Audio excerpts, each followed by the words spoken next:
Hello বন্ধুরা, আশা করি সবাই ভালোই আছো। আজকে আমি নিয়ে এসেছি তোমাদের জন্য পালক পনির পরাঠা রেসিপি। নামটা খুবই পরিচিত, কিন্তু আমি এই রেসিপিটা একটু অন্যরকম ভাবে করেছি। আশা করি তোমাদের ভালোই লাগবে। চলো দেখে নিই রেসিপিটা। পালক পনিরের রেসিপিটা আমি আরেকদিন নিশ্চয়ই শেয়ার করবো তোমাদের সাথে। এখানে আমি কিছুটা পরিমাণ পালক শাক বা পালং শাক ভালোভাবে ধুয়ে নিয়েছি। তারপর একটা বাউলে একটু পরিমাণ জল আর নুন দিয়ে আমি সেটাকে সেদ্ধ করে নিচ্ছি। ঢেকে দিলাম। পালং শাকটা যখন সম্পূর্ণরূপে সেদ্ধ হয়ে নরম হয়ে যাবে, গ্যাসের ফ্লেমটা বন্ধ করে আমি বাউলটাকে নামিয়ে নেব এবং গরম জলটা থেকে পালং শাকটাকে এভাবে একটা স্পুন দিয়ে বা কাঁটা চামচ দিয়ে একটা মিক্সিং জারে নিয়ে নেব। ঠান্ডা হয়ে গেলে ভালোভাবে পেস্ট করে নেব এবং তাতে অ্যাড করে দেব হাফ কাপ টক দই এবং একটু পরিমাণ চিনি। আবারও ভালোভাবে ব্লেন্ড করে নেব।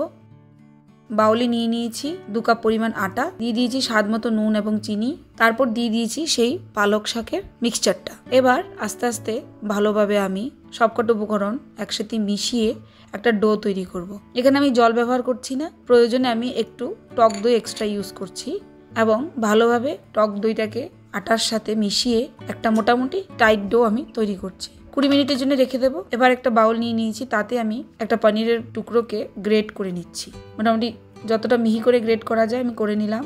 গ্রেটার না থাকলে হাতেও ম্যাশ করে নিতে পারি। তার মধ্যে আমি দিয়ে দিলাম একটু পরিমাণ চাট মশলার গুঁড়ো, গোলমরিচের গুঁড়ো, লঙ্কা গুঁড়ো, হলুদ গুঁড়ো এবং বিট নুনের গুঁড়ো। তারপর দিয়ে দিলাম ধনেপাতা কুচি এবং একটু পরিমাণ ভাজা জিরে। কিছুটা পরিমাণ আদা আমি গ্রেট করে দিয়ে দিলাম। আলতোভাবে আমি সবকটা উপকরণ ভালোভাবে মিশিয়ে নিচ্ছি এবং সাইডে রেখে দিচ্ছি। এবার নিয়ে নিয়েছি আটা ডোটা।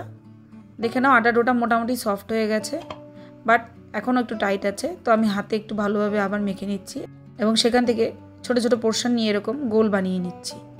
একটা গোল নিয়ে আমি আগে দেখিয়ে দিই পরোটাটা কীভাবে বানাবো। বাকিগুলো ঢেকে রাখলাম। হাতে এরকম ট্যাপ করে আমি ছোট একটা বাটি শেপ বা বাউল শেপ করব। মাঝখানে আমি দিয়ে দেব সেই পনিরের তৈরি করে রাখা পুরটা। একটা স্পুন দিয়ে একটু চেপে চেপে যতটা পরিমাণ পুর দেওয়া যায় আমি ভেতরে দিয়ে 2 সাইড একটু ভালো করে সিল করে দেব। 2 হাতের মাঝখানে একটু চেপে আঙুল দিয়ে এইভাবে আমি ছড়িয়ে দেব, যাতে বেলার সময় ভেতর থেকে পুরটা না বেরিয়ে আসে। একটু লুজ আটা ইউজ করব এবং মোটামুটি একটা রুটি শেপ দিয়ে আমি পরোটাটা বেলে নিচ্ছি। তৈরি হয়ে গেছে।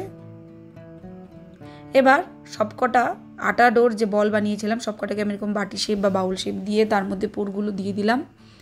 এরকমভাবে আমরা তৈরি করে রেখে দিলে আমাদের অনেকটা কাজ এগিয়ে যায় এবং খাবারের সময় ঝটপট বেলে আমরা গরম গরম পরোটাটা সার্ভও করতে পারি। তাতে আমাদের অনেকটা সময় বাঁচে। সবকটা পরোটা আমার বেলা হয়ে গেছে। এবার আমি ভেজে নিচ্ছি। তাওয়াতে গরম করে আমি একটা একটা করে পরোটা দিয়ে দেব এবং 2 সাইড হালকা উল্টে পাল্টে আমি তার মধ্যে ঘি দিয়ে দেব।